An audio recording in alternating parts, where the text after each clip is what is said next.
All right, so today we're diving deep into Isla Friendship. Isle of Friendship. Yeah, supposedly it's this like secret island off the coast of Chile. Okay.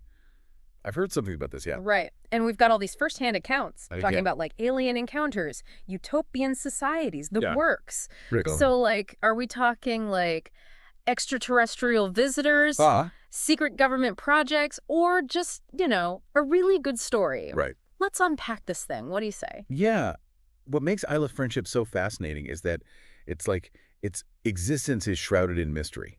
Like, we're not even just talking about like a lack of tourist brochures, Right. but like an actual absence from a lot of maps. Wow. It's really weird. It's like trying to find a hidden room Yeah.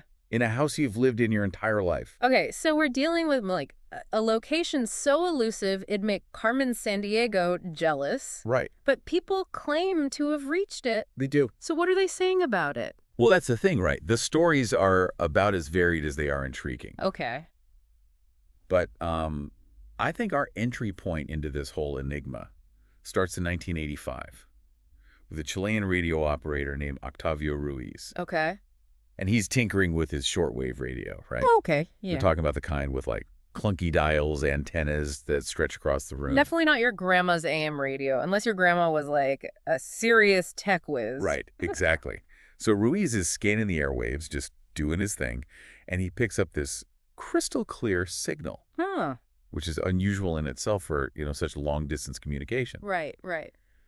And there are these three voices. They identify themselves as Miguel, Rafael, and Ariel. Okay. And they tell Ruiz that they are from Isla Friendship. Okay. Here's where it gets really strange. Okay. They start to describe the island as this, like, technologically advanced society, a hidden haven for a civilization that's far beyond our own. Hold on. So we're going from fuzzy radio signals to claims of a hidden civilization in like one transmission. I know. This guy Ruiz must have thought he'd stumbled onto like a radio drama or something. Right. Did he believe them? It's hard to say.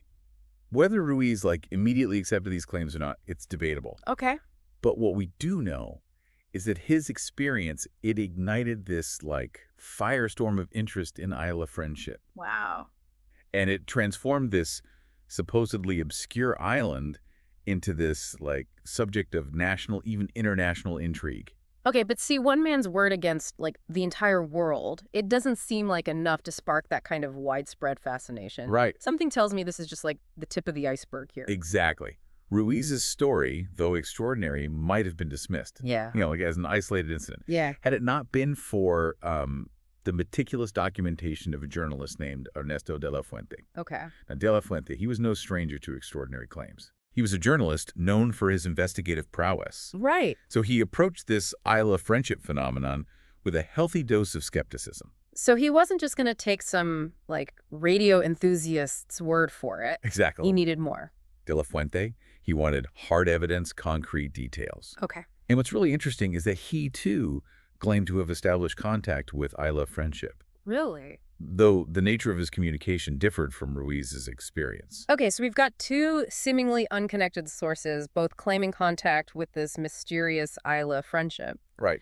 What were these, supposed inhabitants saying? Did their messages, align at all? Yeah, that's where things get really interesting. Okay. Both Ruiz and de la Fuente claim that the messages contained kind of a similar thread, like warnings about the path that humanity was on. Okay. Pollution, war, societal division, all of that these alleged inhabitants of Isla Friendship seemed particularly concerned about our capacity for self-destruction. So it wasn't just take me to your leader kind of stuff, but rather more get your act together kind of thing. Yeah, pretty much. Wow.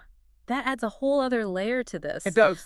Maybe these beings, whoever they are, see themselves as benevolent observers. Right. So just kind of warning us before we steer ourselves off a cliff. Yeah. It's kind of a common trope in science fiction, isn't it? Where these advanced civilizations, they're kind of hesitant to interfere directly. Right. But they try to nudge humanity toward a better path. Yeah, and that's a really key element of the Isle of Friendship mythos. Okay. It's this idea of guidance, like a helping hand from this more enlightened society. Right. And this theme, it isn't limited to just, radio transmissions or journalistic investigations. It starts to bleed into more personal, almost mystical accounts. Okay, now you've piqued my interest. What kind of accounts are we talking about? We're talking individuals from various walks of life, artists, teachers, even housewives, coming forward with stories of visions, dreams, and even purported visits to Isla Friendship itself. Wait, hold on. People claim to have actually been there. That's what's so captivating about this. Wow. And these aren't your typical, blurry UFO sightings or alien abduction tales. These accounts, they're often filled with vivid imagery, this palpable sense of peace and descriptions of breathtaking landscapes unlike anything found on conventional maps. It's almost as if Isla Friendship exists in this, liminal space, Okay. between reality and imagination. It's a place people claim to visit in their dreams, where the line between, the physical and the metaphysical just kind of blurs. So we've gone from cryptic radio messages and documented encounters to, dreamscapes and visions. At this point, I have to ask, is there any tangible evidence? Right. Photos, Yeah. videos, anything concrete to support these claims? Well, that's the million-dollar question, isn't it? Yeah. And the answer, frustratingly, is not really. Yeah. Or at least not anything that's been widely accepted as proof, which of course fuels the fire of speculation even further. Right, because the lack of evidence, it can be interpreted in a couple of ways, right? Either Isla Friendship is a hoax, like a collective delusion, or it's so secret, so cloaked in mystery, that any evidence is quickly swept under the rug. Exactly. Okay. And that's where the theories about Isla Friendship's true nature come into play. Okay. The most popular theory, and maybe this is because it's the most sensational, is the extraterrestrial hypothesis. Okay, so let's talk aliens for a second. If we entertain this theory for just a moment, what would be the purpose of an extraterrestrial presence on Isla Friendship? Well, some proponents of this theory, they point to the recurring theme of observation and guidance in these alleged communications, right? So maybe Isla Friendship, it serves as a kind of listening post, Okay. allowing these extraterrestrial beings to monitor our technological and societal development. So like a cosmic canary in a coal mine? They're watching to see if we, blow ourselves up or if we finally figure things out. That's one interpretation. Yeah. Others suggest a more direct purpose, like maybe Isla Friendship is a staging ground for eventual contact, Okay. a place where humans, deemed worthy might be invited to interact with these advanced beings. Okay. Yeah, I can see how that would appeal to our desire for, connection, for meaning beyond ourselves. But let's be real. The idea of aliens setting up shop on a remote island, sending out cryptic radio waves, popping into people's dreams, it does strain credulity a bit, don't you think? It certainly requires a leap of faith. There's no doubt about that.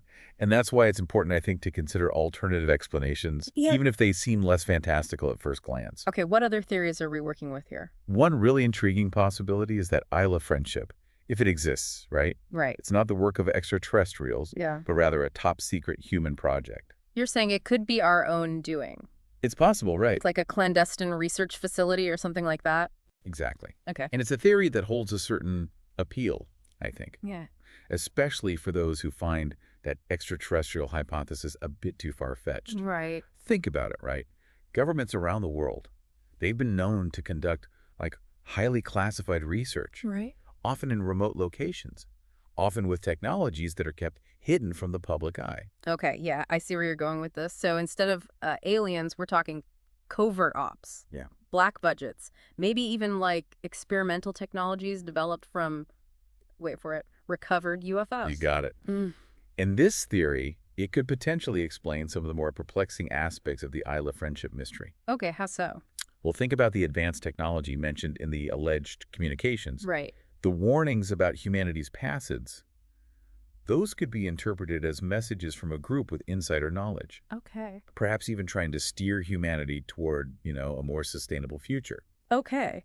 But if that's the case, why all the secrecy? Yeah. Why not just come clean and say, hey, we're working on some really cool stuff over here. Don't worry, we've got this. Right, that's the million-dollar question, isn't it? Right. It's this element of intrigue, Yeah. the hint of hidden agendas, shadowy organizations. That's what makes this theory so compelling. Right. It plays into our fascination with conspiracies, Right. with this idea that there are these forces working behind the scenes, shaping our world in ways that we can only imagine. So either we're dealing with aliens who really need to work on their PR, or we've got some serious cloak and dagger action happening right under our noses. That's right. But there's one other explanation we haven't touched on yet, right? Right. The one that suggests that maybe, just maybe, Isle of Friendship isn't even real at all. Right. There's the psychological angle to consider. Yeah. Some researchers propose that Isle of Friendship, while maybe it's inspired by a real location, has become this sort of like cultural Rorschach test. Okay, break that down for me. What do you mean by cultural Rorschach test? Well, think about it, right? We, humans, we're hardwired to find patterns, Sure. to seek meaning, even in randomness. Right. And when we're confronted with the unknown, our imaginations tend to fill in the blanks. Right. Often influenced by our pre-existing beliefs, fears, desires, right? So you're saying Isle of Friendship is this blank canvas onto which we project our own anxieties about the future, our hopes for a more enlightened society, maybe even our desire for connection with something bigger than us. Exactly.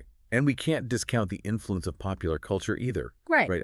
We're bombarded with stories about aliens, secret societies, hidden worlds. Right. These narratives, even if we don't consciously believe them, they seep into our subconscious, right? Shaping our perceptions, influencing how we interpret ambiguous experiences. So a combination of pattern seeking, wishful thinking, and a healthy dose of science fiction might be enough to create a phenomenon like Isle of Friendship, Right. even if the reality is much more mundane. It's certainly a possibility. And to be fair, this theory doesn't necessarily dismiss the experiences that people report. Right. A dream, a vision, even a strong feeling, those can be very real to the person experiencing it, regardless of their objective reality. Okay, I'm starting to see how this all ties together. Whether Isle of Friendship is a haven for extraterrestrials, a top-secret government project, or a product of our collective imagination, it reflects this, enduring fascination we have with the unknown. It does.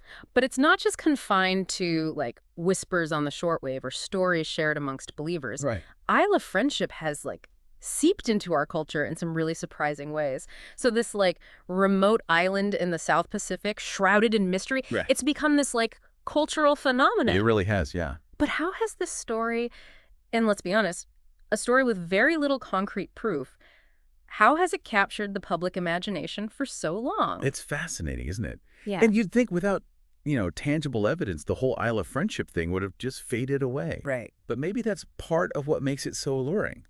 The lack of definitive proof. Right.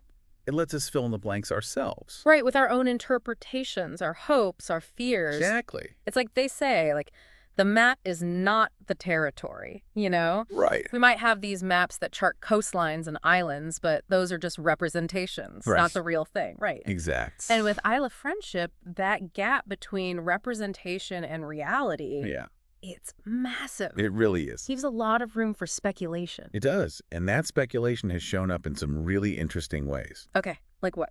Well, take, for example, Juan Andrés Selfram. Okay, He's a Chilean author who's written a ton about Isle of Friendship. right. But his books, they aren't your typical, dry research capers. Okay. He brings together firsthand accounts, historical analysis, even some speculative fiction. Mm-hmm. Creates these, compelling narratives that really resonated with people. So he's tapping into that human desire for narrative, Yeah. for meaning making, right? Yes. It's not just about the facts. It's about how those facts become a story that, really speaks to our deeper needs and anxieties. Exactly. And it's not just authors like Salfate who are drawn to this story. Yeah. Filmmakers too, right? Okay. They see Isle of Friendship as this, really rich, creative ground. Right. You've got documentaries exploring the claims, the evidence, with varying degrees of skepticism, of course. Right. But you also have fictionalized accounts using the island as a backdrop, right? Uh-huh. Stories about extraterrestrial contact, government conspiracies, even some that blur the lines between reality and consciousness. So it sounds like Isle of Friendship is this blank canvas to explore all our anxieties about the unknown, Right. about technology, our place in the universe. I think so, yeah. It's kind of like how H.P. Lovecraft Oh, yeah. used the vastness of the cosmos Right. to tap into our primal fear of the unknown. That's a great comparison. And just like Lovecraft's stories, right? Yeah. Which still resonate today. Yeah. The Isle of Friendship mystery seems to have that same kind of, enduring power. Why do you think that is? I don't know. It's a story that, whether it's true or not, it makes us confront these huge questions. Okay. about our place in the cosmos, about the limits of knowledge, about, the nature belief itself. So what's the takeaway for our listeners? Should we all be booking flights to Chile right now, hoping to stumble upon this hidden paradise? Great. Or should we just dismiss this whole thing as as a nice story? I wouldn't recommend packing your bags just yet, but I also think it would be a mistake to just dismiss the power of stories like this completely, even if Isla Friendship is never actually found. Even if it only exists, in our minds and our imagination. Right. The fact that it still gets to us, that it sparks debate, that it inspires, creative exploration, Yeah. I think it says something really profound about us, about what it means to be human. It speaks to our need to believe in something bigger than ourselves, right? Something mysterious, maybe even a little magical. I think so. It reminds us that even now, in this age of information overload, constant connectivity, right? Yeah. There are still mysteries out there. Oh, yeah. Things that we just can't easily explain. Absolutely. Stories that, defy our attempts to put them in a box. Totally. And that's a good thing, But right? maybe that's not a bad thing. It's in those spaces of uncertainty, the Yeah. gaps between what we know and what we can only imagine. Right. That's where we often find the most fertile ground for exploration, for creativity, for that kind of awe and wonder that just... That makes life so interesting. Exactly. And on that note, we'll leave you to ponder the enigma of Isla Friendship. What do you believe? Why does it matter? Until next time, keep exploring, keep questioning, and never stop looking for those stories that remind us just how vast and mysterious our world really is.